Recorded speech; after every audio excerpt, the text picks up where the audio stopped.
Hello friends, my name is Kajal और आप सभी का स्वागत है मेरे चैनल पर। और आज की इस वीडियो में हम डिस्कस करने वाले हैं यूपीडीएलएड फर्स्ट सेमेस्टर सब्जेक्ट शिक्षण अधिगम के सिद्धांत। ठीक है, इस क्लास की जो टाइमिंग होती है डेली रात के 10 बजे होती है, जिसमें फर्स्ट सेमेस्टर का डेली एक सब्जेक्ट का मॉक टेस्ट होता है जिसका आंसर आप सभी को करना होता है। तो चलिए फ्रेंड्स शुरू करते हैं। वीडियो को लाइक कर दीजिए और ज़्यादा से ज़्यादा अपने फ्रेंड्स मित्रों को शेयर कर दीजिए ताकि वो भी इस मॉक टेस्ट से जुड़ सके। तो सबसे पहला आपका प्रश्न है कि शिक्षा एक त्रिध्रुवी गत्यात्मक अंतःक्रियात्मक और स्व उद्देश्य प्रक्रिया है जिसके ध्रुव है शिक्षक, पाठ्यक्रम, शिक्षार्थी, उपयुक्त सभी। बताइए फ्रेंड्स क्या होगा?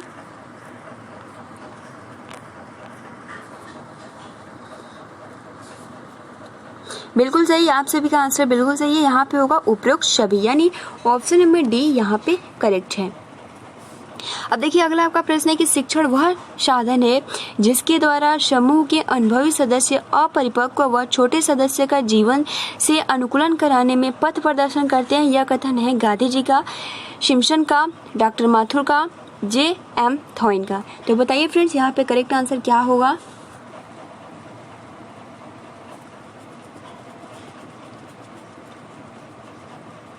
तो फ्रेंड्स आप सभी का आंसर बिल्कुल सही है। शिक्षण वह साधन है जिसके द्वारा समूह के अनुभवी सदस्य अपरिपक्व व छोटे सदस्य का जीवन से अनुकूलन करने में पथ प्रदर्शन करते हैं। ये हमने डिस्कस भी किया था।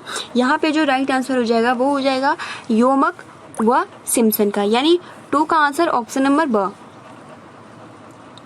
अब देखिए अगला आपका प्रश्न है कि अच्छा शिक्षण होना चाहिए। ऑप्शन ए जो शिक्षक शिक्षार्थी तथा पाठ्यक्रम के मध्य संबंध स्थापित करता है। ऑप्शन बी जो सूचना, ज्ञान व जानकारी देता है। ऑप्शन सी जो बालकों को उनके वातावरण के अनुकूल बनाता है। ऑप्शन डी उपयुक्त सभी। क्या होगा?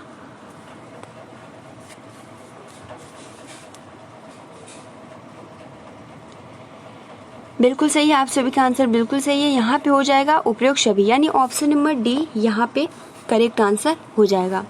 देखिए अगला आपका प्रश्न है कि शिक्षा का मुख्य उद्देश्य विद्यार्थी को इस योग्य बनाना है कि वह सफल जीवन जी सके। यह कथन किसका है? गांधी जी का, रैबर्न का, डॉक्टर माथुर का, जेम्स ए. थॉइन का। तो बताइए फ्रेंड्स।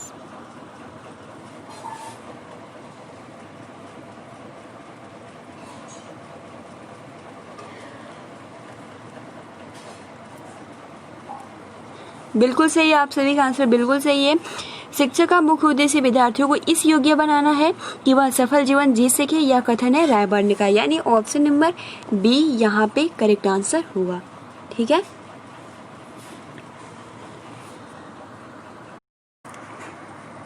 अब देखिए अगला आपका प्रश्न है कि संप्रेषण के कितने घटक है? 6, 5, 4, 3। तो बताइए फ्रेंड्स संप्रेषण के कितने घटक क्या कारक हैं?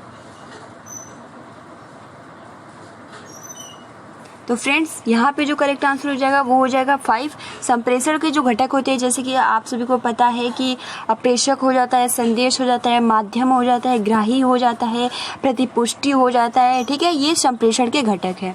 अब देखिए अगला आपका प्रश्न है कि संप्रेषण का महत्व है विषय को रोचक एवं सरल बनाकर शिक्षा की गुणवत्ता में, ठीक है, वृद्धि करना, नामांकन की संख्या में उत्तरोत्तर वृद्धि, विद्यालय में बच्चों के ठहराव की स्थिति को सुनिश्चित करना, उपयुक्त सभी। तो बताइए फ्रेंड्स यहाँ पे करेक्ट आंसर क्या होगा?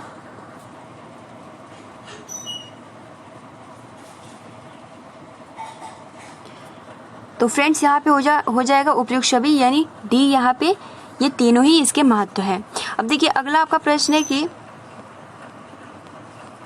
प्रेषक, संदेश, माध्यम, ग्राही एवं प्रतिपुष्टि यह किसके घटक है? अभिप्रेरणा के, रुचि के, संप्रेषण के, अवधान के। जस्ट अभी हमने ये क्वेश्चन डिस्कस किया, आप देख सकते हो। प्रेषक, संदेश, माध्यम, ग्राही एवं प्रतिपुष्टि ये किसके घटक हैं? तो फ्रेंड्स यहाँ पे हो जाएगा संप्रेषण के। ठीक है, अब देखिए अगला आपका प्रश्न है कि सामूहिक संप्रेषण यानी कक्षा शिक्षण विधि के गुण है। यह विधि सरल, सस्ती तथा व्यवहारिक है। बालकों की तर्क शक्ति, कल्पना और चिंतन शक्ति का विकास होता है। बालकों में अनुकरण की भावना विकसित होती है, उपयुक्त सभी। तो सामूहिक संप्रेषण या कक्षा शिक्षण विधि के गुण है।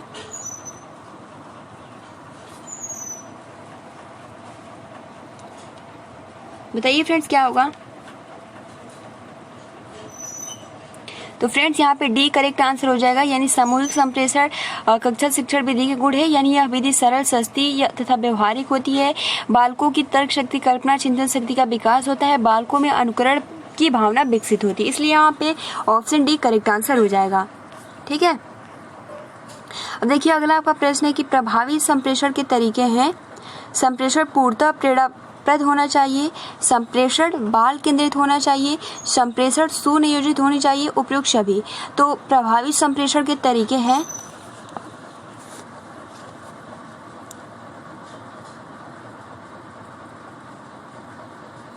बिल्कुल सही, यहाँ पे ऑप्शन नंबर डी हो जाएगा कि प्रभावी संप्रेषण के तरीके हैं, यानी संप्रेषण पूर्णतः प्रेरणाप्रद होना चाहिए, संप्रेषण बाल केंद्रित होना चाहिए, संप्रेषण सुनियोजित होना चाहिए। इसलिए यहाँ पे option number D correct answer हो जाएगा, यानी यहाँ पे ये करेक्ट आंसर हो जाएगा। अब देखिए अगला आपका प्रश्न है कि शिक्षण सूत्र पथ प्रदर्शन करते हैं जिनमें सिद्धांत से व्यवहार की सहायता के लिए अपेक्षा की जाती है। यह कथन किसका है? गिलफोर्ड का, स्किनर का, रेमंड का, भाटिया का।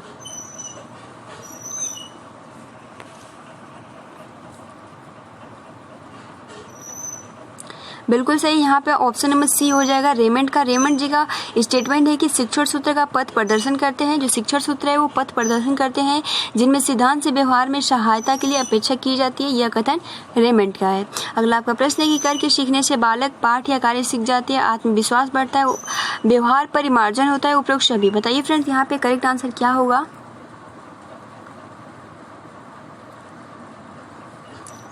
बिल्कुल सही, आप सभी का आंसर बिल्कुल सही यहाँ पे हो जाएगा, उपयुक्त सभी। ठीक है, करके सीखने से बालक पाठ या कार्य को सीख जाते हैं, आत्मविश्वास बढ़ता है, व्यवहार परिमार्जन होता है, इसलिए ऑप्शन डी। अब देखिए अगला आपका प्रश्न है कि नियोजन के सिद्धांत द्वारा शिक्षण में समय श्रम की बचत होती है, शिक्षण अधिगम क्रमबद्ध होता है, शिक्षण का उद्देश्य पूरा होता है, उपयुक्त सभी। तो नियोजन के सिद्धांत द्वारा शिक्षण में बताइए फ्रेंड्स।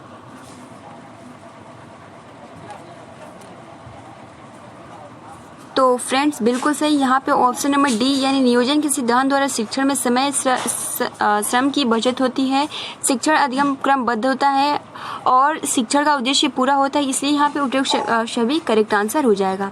अब देखिए अगला आपका प्रश्न है कि आवृत्ति के सिद्धांत के अंतर्गत आवृत्ति के तरीके हैं। गृह कार्य, मासिक परीक्षा, छात्रों से पाठ समझाने को कहना, उपयुक्त सभी। तो आवृत्ति के सिद्धांत हमने डिस्कस भी किया था फ्रेंड्स, बहुत ही अच्छे से सिद्धांत जो हमने डिस्कस किया था उसमें हमने ये टॉपिक डिस्कस किया था। बहुत ही आसानी के साथ इसका आंसर कर सकते हो। आवृत्ति के सिद्धांत के अंतर्गत आवृत्ति के तरीके हैं। तो फ्रेंड्स आवृत्ति यानी प्रैक्टिस, दोहराव, यानी गृह कार्य, मासिक परीक्षा, छात्रों से पाठ समझाने को कहना, यानी उपयुक्त सभी यहाँ पे करेक्ट आंसर हो जाएगा। अगला आपका प्रश्न है कि कक्षा में एक शिक्षक की मुस्कान तथा कहे गए शाबाशी के शब्दों का क्या प्रभाव होगा? छात्र हंसेंगे, छात्र खेलेंगे, छात्र प्रेरित होंगे, इनमें से कोई नहीं। तो बताइए फ्रेंड्स।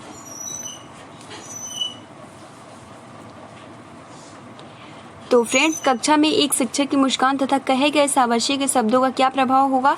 तो यहाँ पे ऑप्शन नंबर सी यानी स करेक्ट आंसर हो जाएगा, छात्र प्रेरित होंगे। ठीक है, 14 का ऑप्शन नंबर स।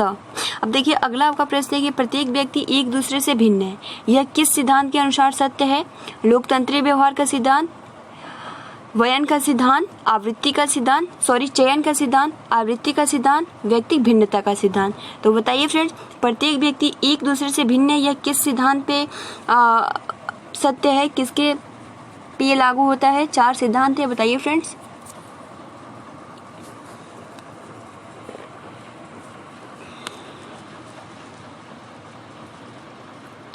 बिल्कुल सही, आप सभी का आंसर बिल्कुल सही है, वो हो जाएगा व्यक्तिगत भिन्नता का सिद्धांत, यानी यहाँ पे आपका 15 का ऑप्शन नंबर द यहाँ पे करेक्ट आंसर हो जाएगा। अगर आपको क्लियर नहीं दिख रहा है तो फ्रेंड 240 पे कर लीजिएगा।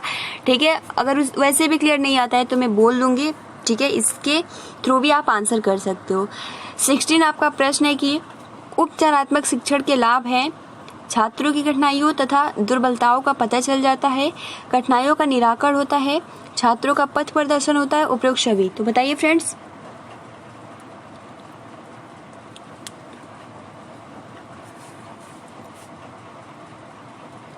बिल्कुल सही, आप सभी का आंसर बिल्कुल सही है।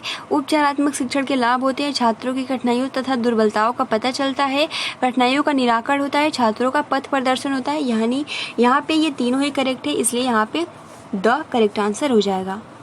अब देखिए अगला आपका प्रश्न है कि शिक्षण के सूत्र हैं ज्ञात से अज्ञात की ओर, सरल से कठिन की ओर, सूक्ष्म से स्थूल की ओर, ठीक है, पूर्ण से अंश की ओर।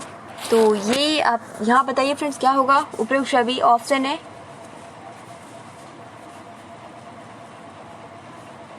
तो फ्रेंड बिल्कुल सही, आप सभी का ऑप्शन नंबर डी यहाँ पे करेक्ट आंसर हो जाएगा, उपयुक्त सभी। अब देखिए अगला आपका प्रश्न है कि छात्र की शिक्षा सर्वदा स्थूल वस्तु तथा तथ्यों से होनी चाहिए, शब्दों, परिभाषाओं तथा नियमों से नहीं। यह परिभाषा है पेस्टोलॉजी का, अरस्तु का, हर्बर्ट स्पेंसर का, महात्मा गांधी का। तो बताइए फ्रेंड्स यहाँ पे करेक्ट आंसर क्या होगा।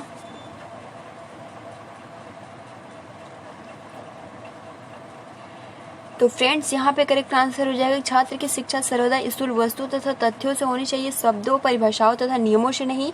तो यहाँ पे जो राइट आंसर हो जाएगा वो हो जाएगा यहाँ पे हर्बर्ट स्पेंसर। ठीक है। अब देखिए अगला आपका प्रश्न है कि कौन सा शिक्षण सूत्र गेस्टाल्ट मनोविज्ञान पर आधारित है। ज्ञात से अज्ञात की ओर, पूर्ण से अंश की ओर, विश्लेषण से संश्लेषण की ओर, सरल से जटिल की ओर।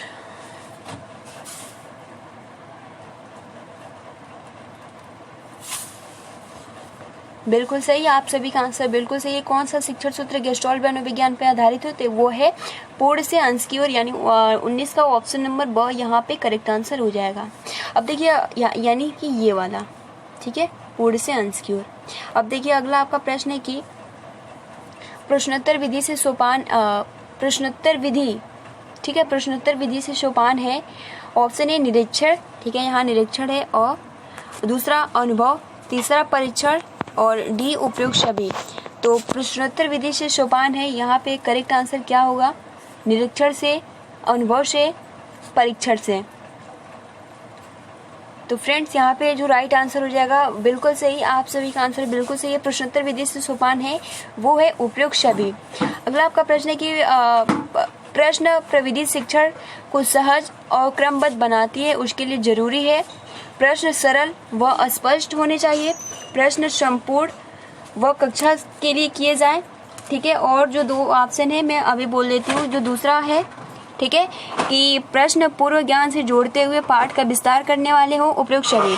तो प्रश्न प्रविधि शिक्षण को सहज और क्रमबद्ध बनाती है। बताइए फिर 4 ऑप्शन है, प्रश्न सरल तथा स्पष्ट हो, प्रश्न संपूर्ण कक्षा से किए जाएं, और प्रश्न पूर्व ज्ञान से जोड़ते हुए पाठ का विस्तार करने वाले से हो, या उपयुक्त सभी।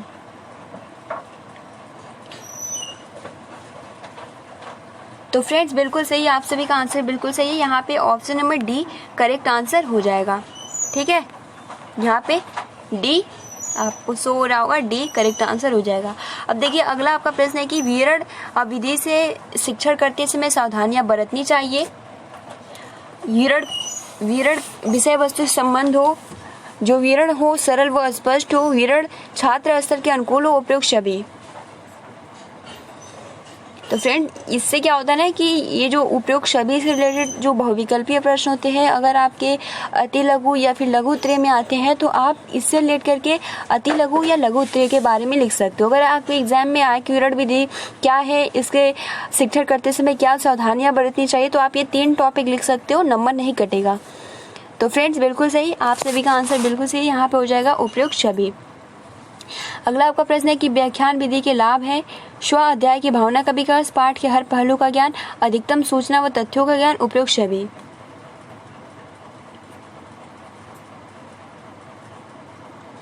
तो फ्रेंड्स बिल्कुल सही, यहाँ पे हो जाएगा ऑप्शन नंबर डी यानी उपयुक्त सभी। अब देखिए अगला आपका प्रश्न है कि शिक्षण के क्षेत्र में वाद विवाद प्रविधि का महत्व है, मानसिक विकास के लिए उपयोगी, जिज्ञासा शांत होती है तथा नवीन ज्ञान में वृद्धि होती है, सुनने तथा बोलने का कौशल विकसित होता है, उपयुक्त सभी। तो 24 का आंसर क्या होगा?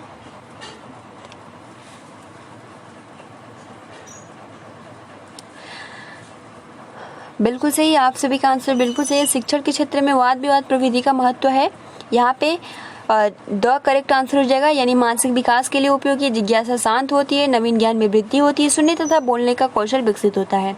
अगला आपका प्रश्न है कि कार्यशाला प्रविधि के उद्देश्य हैं ज्ञानात्मक उद्देश्य, क्रियात्मक उद्देश्य, अ प्लस ब दोनों, इनमें से कोई नहीं। तो देखिए फ्रेंड 25 का जो आंसर हो जाएगा वो हो जाएगा अ प्लस ब दोनों ही करेक्ट आंसर हो जाएगा। देखिए अगला आपका प्रश्न है कि शिक्षण की नवीन विधियां है बाल केंद्रित शिक्षण, गतिविधि आधारित शिक्षण, अ प्लस ब दोनों, इनमें से कोई नहीं। तो शिक्षण की नवीन विधियां है अभी आपको बताना है कि शिक्षण की नवीन विधियाँ कितनी है, इसकी संख्या भी आप सभी को बताना है। देखिए, बाल केंद्रित शिक्षण, गतिविधि आधारित शिक्षण हम डिस्कस कर रहे हैं। ठीक है, बाल केंद्रित शिक्षण क्या है, गतिविधि, जो कि बहुत ही अच्छे से डिस्कस किया है हमने। तो फ्रेंड्स, यहाँ पे हो जाएगा अ प्लस ब दोनों, और जो शिक्षण की नवीन विधियाँ होती है इसकी संख्या है 7।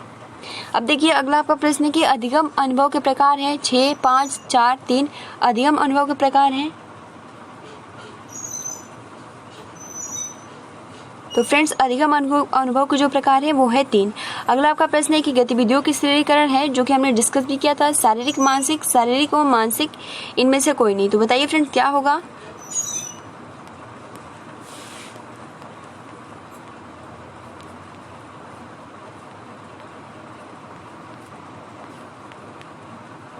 एक मिनट। अ प्लस व दोनों उपयुक्त सभी। तो फ्रेंड्स, यहाँ पे हो जाएगा ऑप्शन नंबर स। अगला आपका प्रश्न है कि गतिविधि आधारित शिक्षण के द्वारा बालक स्वभावतः क्रियाशील रहते हैं, वे जिज्ञासु एवं कल्पनाशील होते हैं, वे नित्य नई क्रियाओं में रुचि लेते हैं, उपयुक्त सभी। तो 29 का आंसर क्या होगा।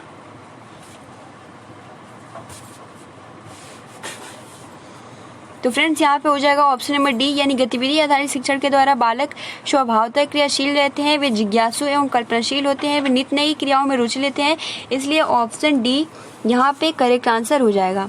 अब देखिए, अगला आपका प्रश्न है कि 30 की सहभागी शिक्षण का आशय उस शिक्षण प्रक्रिया से जिसमें शिक्षण एवं शिक्षार्थी की पूर्ण सहभागिता निश्चित होती है तथा सहभागिता द्वारा ही शिक्षण प्रक्रिया प्रभावशाली एवं उद्देश्यपूर्ण बनती है। यह कथन है प्रोफेसर श्री कृष्ण दुबे का, श्रीमती आर.के. शर्मा का, डॉक्टर प्रतिम सिंह का, पारकर का।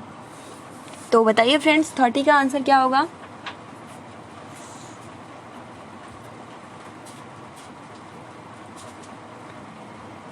तो फ्रेंड्स, यहाँ पे जो करेक्ट आंसर हो जाएगा वो हो जाएगा ऑप्शन नंबर अ, यानी प्रोफेसर कृष्ण दुबे जी का। यहाँ पे ये इन्होंने स्टेटमेंट दिया है कि सहभागी शिक्षण का आशय उस शिक्षण प्रक्रिया से जिसमें शिक्षण एवं शिक्षार्थी की पूर्ण सहभागिता निश्चित होती है तथा सहभागिता द्वारा ही शिक्षण प्रक्रिया प्रभावशाली एवं उद्देश्यपूर्ण बनती है। यह कथन जो है वो यहाँ पे professor Shri Krishna Dubey ji correct answer हो जाएंगे। अब देखिए, अगला आपका प्रश्न है कि सहगामी शिक्षण का उद्देश्य है छात्रों को शारीरिक तथा मानसिक रूप में क्रियाशील रखना, शिक्षण और छात्रों को क्रियाशील बनाना, अस्थायी ज्ञान प्रदान करना, उपयुक्त सभी।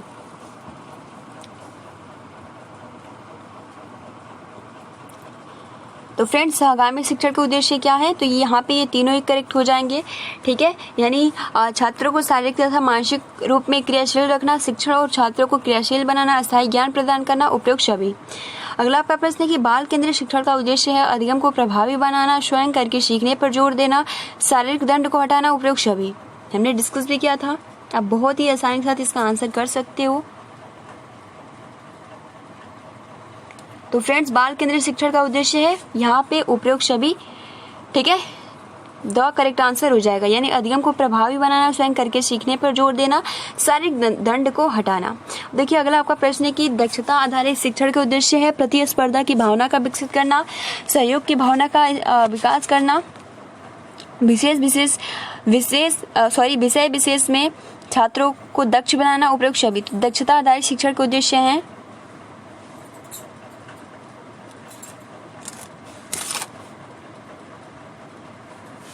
तो फ्रेंड्स, बिल्कुल सही, आप सभी का आंसर बिल्कुल सही है। यहाँ पे जो आप सभी का करेक्ट आंसर हो जाएगा वो हो जाएगा ऑप्शन नंबर डी, उपयुक्त सभी। अब देखिए, अगला आपका प्रश्न है कि उपचारात्मक शिक्षण उस विधि को खोजने का प्रयत्न करता है जो छात्र को अपनी कुशलता या विचार की त्रुटियों को दूर करने में सफलता प्रदान करे। यह कथन किसका है, वॉयलर का, पार्कर का, योकम और सिम्पसन का, प्रोफेसर श्री कृष्ण दुबे का। तो बताइए फ्रेंड्स, यहाँ पे करेक्ट आंसर क्या होगा। ठीक है, स्टेटमेंट में आप सभी को फिर से एक बार बोल दे रही हूँ। जो स्टेटमेंट है कि उपचारात्मक शिक्षण उस विधि को खोजने का प्रयत्न करता है जो छात्र को अपनी कुशलता या विचार की त्रुटियों को दूर करने में सफलता प्रदान करता है। तो बताइए फ्रेंड्स, यह कथन किसका है।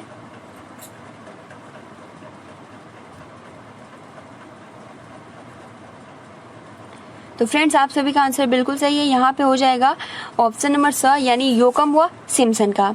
अब देखिए अगला आपका प्रश्न है 35 के उपचारात्मक शिक्षण के अंतर्गत शिक्षक छात्रों की कठिनाइयों का पता लगाते हैं। ऑप्शन ए कक्षा कार्य या अभ्यास कार्य द्वारा, सत्र परीक्षा के परिणाम के द्वारा, कक्षा में छात्रों से पूछे जाने वाले प्रश्न के प्राप्त उत्तर द्वारा, उपयुक्त सभी के द्वारा। तो उपचारात्मक शिक्षण के अंतर्गत शिक्षक छात्रों की कठिनाइयों का पता लगाते हैं।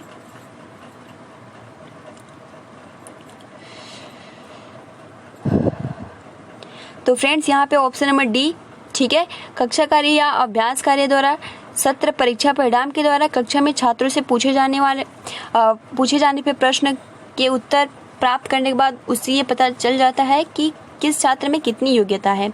अब देखिए अगला आपका प्रश्न है कि बाल केंद्रित शिक्षण में प्रमुखता दी जाती है बालक की आवश्यकता, रुचि एवं क्षमता की, शिक्षक के अच्छे व्याख्यान की, लेखन कार्य के, उपयुक्त सभी का। तो फ्रेंड्स यहाँ पे हो जाएगा उपयुक्त सभी का, ठीक है, यानी ऑप्शन नंबर डी बाल केंद्रित शिक्षण में प्रमुखता दी जाती है बालक की रुचि क्षमता की, शिक्षक के अच्छे व्याख्यान की और लेखन कार्य की। अगला आपका प्रश्न है कि शारीरिक एवं मानसिक गतिविधि का संबंध है वार्तालाप से, चिंतन से, अक्षरकूद से, कदम ताल से। तो शारीरिक एवं मानसिक गतिविधि का संबंध है, हमने डिस्कस भी किया था, कदम ताल, ठीक है।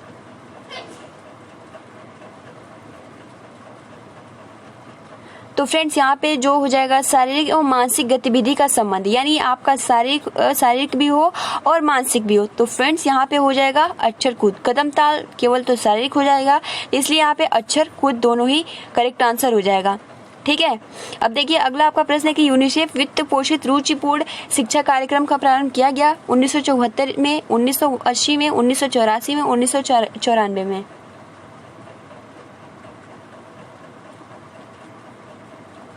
तो फ्रेंड्स यूनिसेफ वित्त पोषित रुचिपूर्ण शिक्षा कार्यक्रम का प्रारंभ किया गया था 1994 में। अगला आपका प्रश्न है कि छात्रों की त्रुटियों का निराकरण किया जाता है दक्षता आधारित शिक्षक के द्वारा, बहुस्तरीय शिक्षक के द्वारा, उपचारात्मक शिक्षण द्वारा, बाल केंद्रित शिक्षण द्वारा। तो बताइए फ्रेंड्स, छात्रों की त्रुटियों का निराकरण किया जाता है दक्षता आधारित शिक्षण द्वारा, बहुस्तरीय शिक्षण द्वारा, उपचारात्मक या बाल केंद्रित।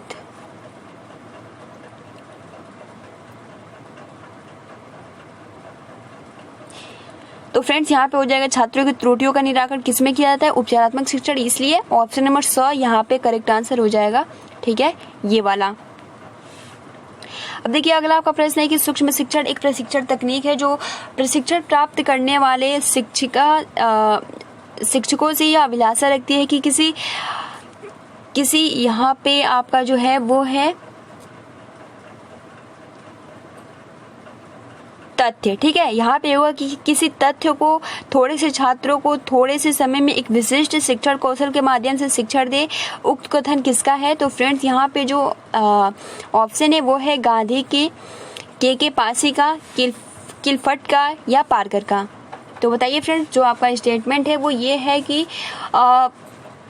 जो आपका सूक्ष्म शिक्षण क्या है, एक प्रशिक्षण तकनीक है जो प्रशिक्षण प्राप्त करने वाले शिक्षकों से यह अभिलाषा रखती है कि किसी तथ्य को थोड़े से छात्रों को थोड़े से समय में एक विशिष्ट शिक्षण कौशल का माध्यम से शिक्षण दे।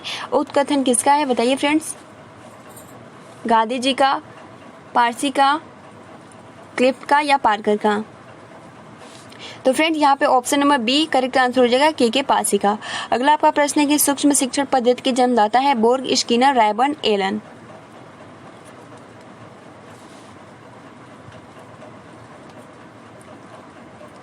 तो फ्रेंड्स सूक्ष्म शिक्षण पद्धति के जन्मदाता है वो है एलन, यानी ऑप्शन नंबर द यहाँ पे करेक्ट आंसर हो जाएगा, ठीक है।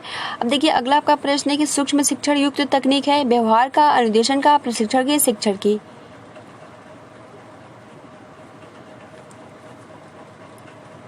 तो फ्रेंड्स यहाँ पे हो जाएगा प्रशिक्षण की। अब देखिए अगला आपका प्रश्न है कि शिक्षण कौशल वह विशिष्ट अनुदेशन प्रक्रिया है जिसे शिक्षक अपनी कक्षा में शिक्षण में प्रयोग कर सकता है। यह शिक्षण क्रम की विविध क्रियाओं से संबंधित होता है जिन्हें शिक्षण अपनी कक्षा अंतर क्रिया में निरंतर प्रयोग में लाता है। उक्त कथन किसका है, पासी का, पार्कर का, गेज का, एलन का।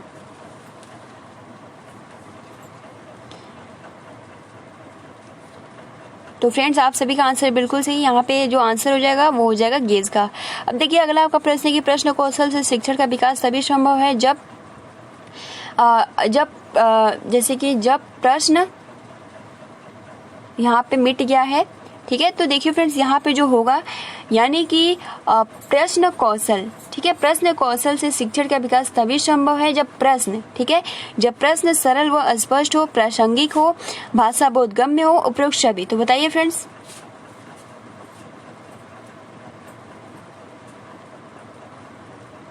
तो फ्रेंड्स यहाँ पे उपरोक्त सभी हो जाएगा, यानी प्रश्न कौशल शिक्षण का विकास तभी संभव है जब प्रश्न सरल व स्पष्ट हो, प्रासंगिक हो, भाषा बोधगम्य हो, उपरोक्त सभी यहाँ पे करेक्ट आंसर हो जाएगा।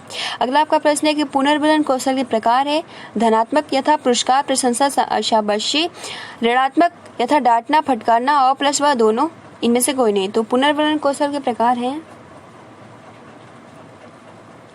तो फ्रेंड्स यहाँ पे ये दोनों ही हो जाएंगे, यानी स और प्लस व दोनों ही हो जाएगा। अगला आपका प्रश्न है कि प्रस्तावना कौशल की विशेषताएं हैं, यह पाठ के विकास में सहायक है, यह पाठ की भूमिका होती है, यह पूर्व ज्ञान से संबंधित होती है, उपरोक्त सभी। तो बताइए फ्रेंड, प्रस्तावना कौशल की विशेषताएं हैं। तो फ्रेंड्स यहाँ पे डी आंसर करेक्ट आंसर हो जाएगा। तो फ्रेंड्स आज के लिए इतना ही प्रश्न डिस्कस करते हैं जो कि एग्जाम के पॉइंट ऑफ व्यू से बहुत ही महत्वपूर्ण है। ठीक है फ्रेंड्स, तो आप अपना अच्छे से प्रिपरेशन करते रहिए, वीडियो को लाइक कर दीजिए। ठीक है, हम आपके लिए इतना मेहनत करते हैं तो आप भी बहुत ही अच्छे से अपना प्रिपरेशन कीजिए। ठीक है फ्रेंड्स, तो आज के लिए इतना ही। Thanks for watching, take care and आप सभी को मेरी तरफ से गुड नाइट, शुभ रात्रि, हैव अ स्वीट ड्रीम्स।